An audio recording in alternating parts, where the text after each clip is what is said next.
Nós jovens somos sonhadores, né? Sim. A gente sonha muito. A minha mãe fala, você é muito sonhador, tem que ter o pé mais firme. Eu falo, mãe, quem não sonha, é porque já morreu. A gente fala que é morto-vivo. Sim. A partir do momento que você deixa de sonhar, você perde a vontade de viver. Porque a gente sonha. A gente sonha, aí você traça a sua meta para que aquele sonho de fato aconteça, né? Mas é bom, cara. É bom você sonhar e você realizar o sonho. Então por isso, José, que eu fui embora, que fui pro mundo para realizar os meus sonhos. Porque eu não via oportunidade de crescimento dentro do assentamento. O assentamento não tinha projeto político, o assentamento não tinha projeto para geração de renda e emprego para nós. Por isso que eu fui pro mundo. E por que eu voltei?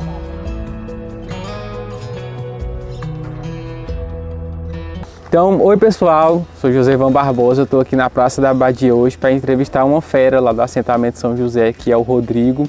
Um prazer e uma honra estar aqui com ele para discutir assuntos da cidade, propostas, ideias, sonhos. Explicando já para vocês por que eu estou sem máscara. Eu tirei a máscara, a gente veio de casa com máscara e tudo mais, mas para a entrevista, tanto eu como o Rodrigo, a gente vai ficar sem a máscara para vocês entenderem o que a gente está falando e para melhorar a questão da voz, da dicção.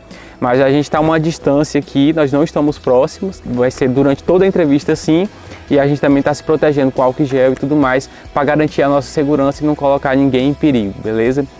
E inicialmente agradecer por você estar aqui nesse momento, é uma oportunidade única, ouvir suas histórias e vai ser uma oportunidade única. Então seja bem-vindo ao canal. Obrigado. E a esse espaço.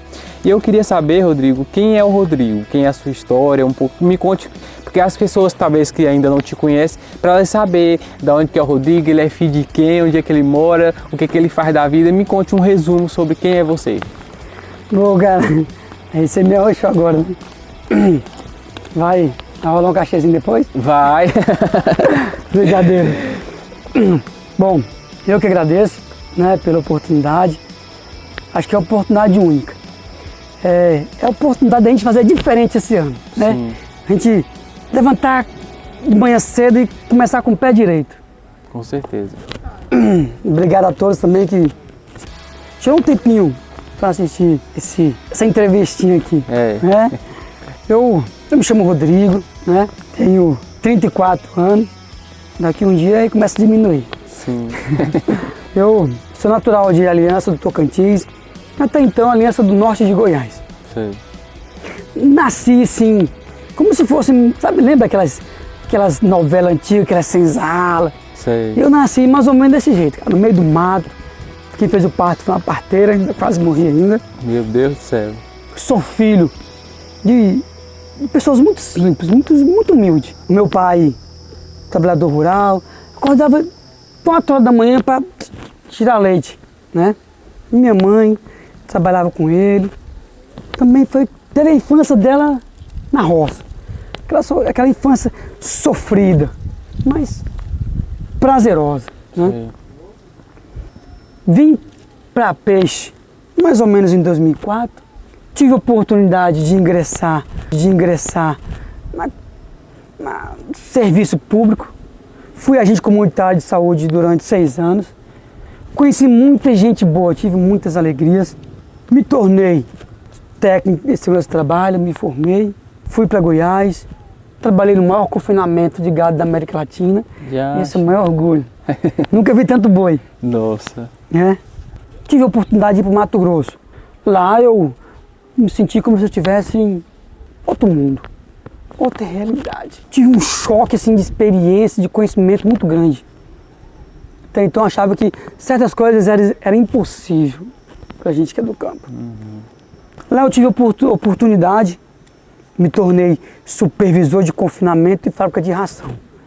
Mexia só com boi. Era tanto boi que tinha dia que a minha esposa até assustava. Eu estava dormindo e gritava, boi, boi. Meu Deus. Se assustava. Já acho. Então esse é um pouco do Rodrigo. Sei. Né? Sou um jovem simples, humilde. Nunca deixei que a profissão que eu tenho hoje subisse a cabeça. Nunca quis ser mais do que os outros. Pelo contrário, sou uma pessoa muito humilde. É difícil demonstrar o profissional que está atrás desse cara brincalhão. Sei. Né? trabalhei muito com profissionais de grandes conhecimentos, veterinários, engenheiros florestais, agrônomos. Mas tem uma coisa, Josefan, que eu nunca esqueci e eu acho que isso vai estar comigo até quando Deus quiser. Que é a minha simplicidade, a minha humildade, as minhas raízes. Sim. Sou jovem do campo, né? Aquele jovem que gosta do campo, gosta da vida do campo, gosta de acordar cedo, escutar o galo cantar, ver o amanhecer, sentir o cheiro do esterco do gado no curral, né? Apartar os bezerros. Só tenho medo ainda de tirar leite, ainda que eu tenho medo da vaga, né? Mas esse é o Rodrigo. Sei. É um cara simples, um cara muito aberto. Gosto muito de diálogo. Que bom. Né? Sou muito aberto. Falo menos e ouço mais. E sou um cara assim, que tem uma percepção muito boa. Né? Eu analiso muito tudo o que está acontecendo ao meu redor. Tá certo. Mas é um cara tranquilo, Que gente bom. boa. Ó, e aí, o Rodrigo contou um pouco da sua história. Vamos aproveitar a oportunidade, Rodrigo. Você falou que foi para o Mato Grosso, né? Então foi um jovem que morava em Peixe, mas que saiu um pouco da cidade durante alguns anos, foi estudar, foi desbravar o mundo. Por que tu foi para o Mato Grosso e por que tu voltou do Mato Grosso? Assim, um resumo dessa história que tu fez, assim, dessa trajetória, dessa caminhada, né? Que tu fez. Nós jovens somos sonhadores, né? Sim. A gente sonha muito. A minha mãe fala, você é muito sonhador, tem que ter o pé mais firme. Eu falo, mãe, quem não sonha, porque já morreu. A gente fala que é morto-vivo. Sim. A partir do momento que você deixa de sonhar, você perde a vontade de viver. Porque a gente sonha, aí você traça a sua meta para que aquele sonho de fato aconteça. E aí, Josefan, cara, a gente até fica meio emocionado, né?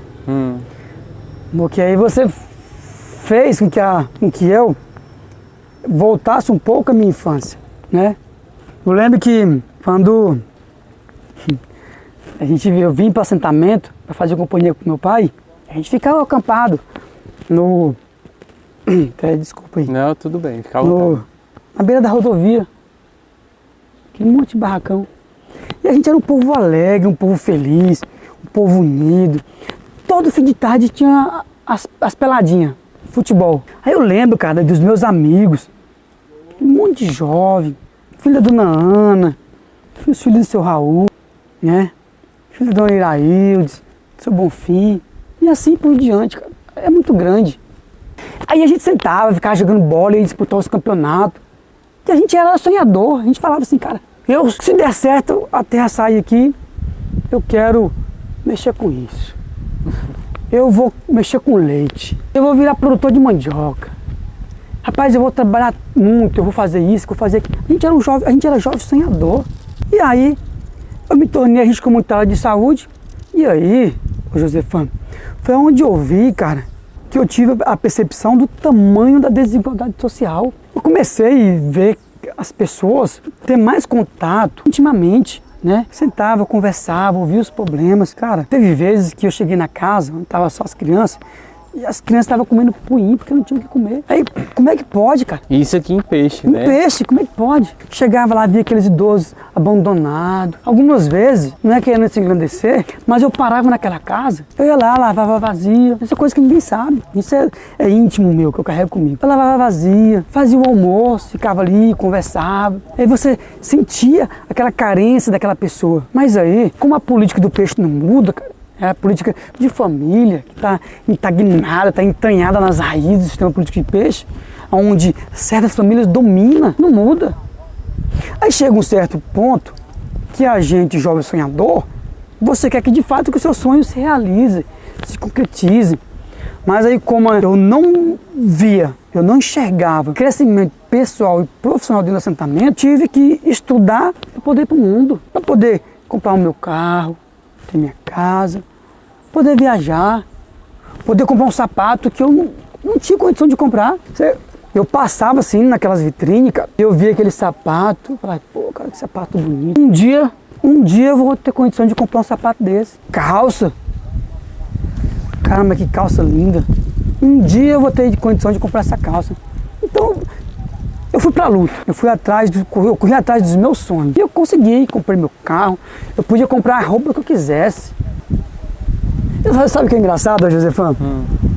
É que antigamente, antes de eu sair pelo mundo, eu ia no açougue e falava assim, quanto é o quilo da picanha?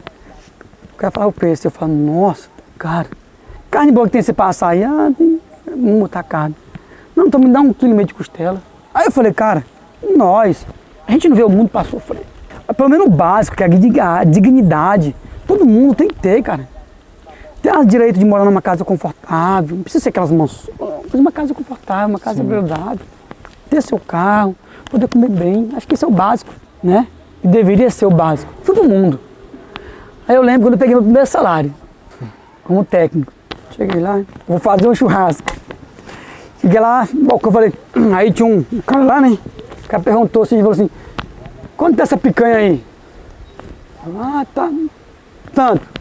Ele tá doido, mas caro demais, larga pra lá. Não, pode deixar, não quero não.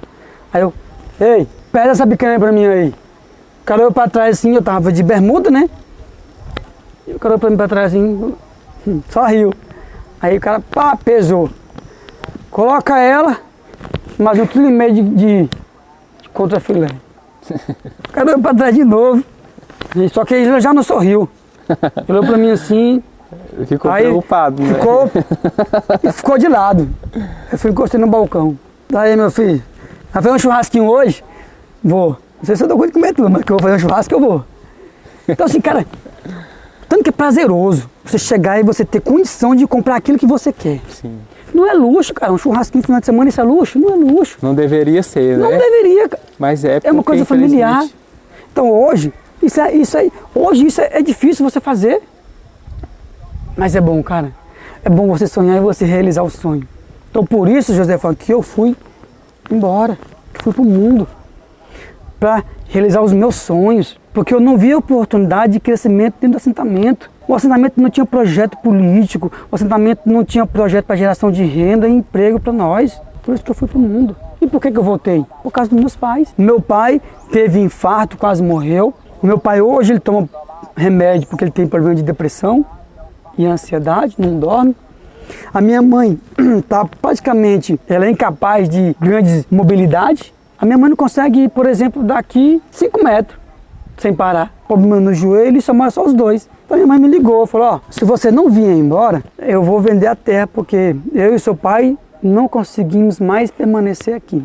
Se vocês querem filho não se interessar, a gente vai pegar e vai vender. E nós somos 9 irmãos, dos 9 o único que se dispôs a largar tudo. Larguei a minha estabilidade financeira, o meu emprego, que eu ganhava bem, cara, pra vir. Só que eu fui um Rodrigo e eu voltei outro Rodrigo, outro cara transformado, um cara com uma outra visão, um cara cheio de sonhos, cheio de projetos para gerar emprego, gerar renda para esse povo. Só que eu voltei não para fazer política, eu voltei para trabalhar para mim, abrir meu negócio, ter minha renda.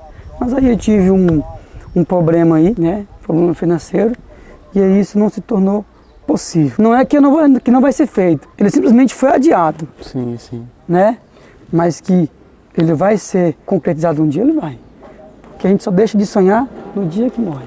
Lá no assentamento São José, qual é a renda de vocês? Porque antes você tinha um emprego, uma estabilidade financeira no Mato Grosso, né? E tu largou tudo lá e veio para cá desbravar, né, a luta. Como é que está sendo essa questão da renda? O que vocês têm feito para manter ali o sustento da família de vocês? Rapaz, confesso que está sendo um pouco meio difícil, né? Imagino. Porque só passou o tempo, mas a realidade do assentamento é a mesma. Não temos projeto políticos, não temos projeto de incentivo à produção, à geração de renda e emprego. Lá no Mato Grosso eu tinha a minha estabilidade, né? Eu era supervisor de confinamento e fábrica de ração, me tornei técnico em segurança do trabalho, né? E eu voltei naquela expectativa que eu poderia arrumar um emprego aqui perto até me estabelecer no assentamento, até começar a produzir. Mas aí a gente está nesse momento aí, né? De pandemia, é complicado. Onde as empresas hoje é só demitir. Sim, sim. Eu tinha um capital para investir, mas eu tive um problema muito sério e aí eu tive que parar um pouco o projeto. E hoje, praticamente, a minha renda hoje no assentamento é de diária. Faço uma diária com um vizinho ali, Tá precisando serrar uma madeira, eu vou lá serrar madeira. Vou lá, ajudo a fazer um curral. Faço uma diária em Gurupi. Então eu parei para refletir que é a mesma situação. Hoje nós que é jovem, se não tiver um projeto político, se não tiver um incentivo para a produção, dificilmente a gente vai se restabelecer e permanecer no assentamento. E aí eu me faço várias perguntas. Como é que está o meu vizinho, os meus amigos, né? Os filhos querem voltar para o assentamento, mas não tem oportunidade para produzir. E aí, como é que esses jovens vão permanecer? Não tem renda. Hoje a renda lá em casa, praticamente, é só do meu pai, que é aposentado. Mas eu tenho família, né? E eu abri mão de tudo isso para voltar para o assentamento, daquela estabilidade, para não deixar o meu pai e minha mãe vender a terra. Por quê? Porque eu gosto muito dali, eu me identifico com aquele local. Imagina, é a história, né? É a história, né? Você constrói e aí para você se desfazer assim, é desfazer também da sua história. Da né? sua história. É algo muito forte. É um pedaço da gente, né? Eu imagino. Tu já até respondeu a pergunta, mas eu vou perguntar novamente, que aí a gente fica mais sucinto. Na sua visão, de qual é a maior dificuldade hoje para a permanência do jovem no campo, né, junto com a sua família? Porque, por exemplo, a gente tem realidades dos jovens que poucos que permanecem, né? Um ou dois que ficam ali com os pais, mas a maioria vão buscar outro rumo porque não vê no campo uma forma de sobreviver. E quais são os principais problemas que se enfrentam, que não permitem que o jovem fique ali, né, com a sua família e dê prosseguimento às terras, ao cultivo, né, à produção, na sua visão? Bom, Josefa, do meu ponto de vista, eu até abordei um pouco anteriormente, a maior dificuldade hoje para que o jovem, filho do assentado, aquele jovem que quer tirar o seu sustento da terra, permanecer no campo, é a falta de oportunidade. A gente não tem incentivo, a gente não tem apoio, a gente não tem um projeto político. O assentamento já passou por quase, essa é a quarta, se eu não me engano, a quarta eleição municipal. E não tem um projeto sustentável, não tem um projeto de viabilidade, um projeto para gerar renda para o homem do campo, para resgatar aquela ideia que a família deve permanecer no campo, o jovem deve permanecer no campo. Então essa é a maior dificuldade, porque eu tenho amigos jovens no assentamento que começaram um pequeno projeto, mas não foi adiante, por falta de conhecimento. A gente não tem assistência técnica, a gente nunca teve assistência técnica. Então você tem a força de vontade, você tem um pequeno capital que você poderia investir. A gente que é jovem, a gente gosta de investir, sair, né? Sim, gosta. Não, mas eu vou idealizar um projeto para poder ter uma renda. Então a gente começa um projeto, mas a gente não tem assistência técnica. Tá bonito a plantação, não é fé? Vem uma praga, acaba com tudo.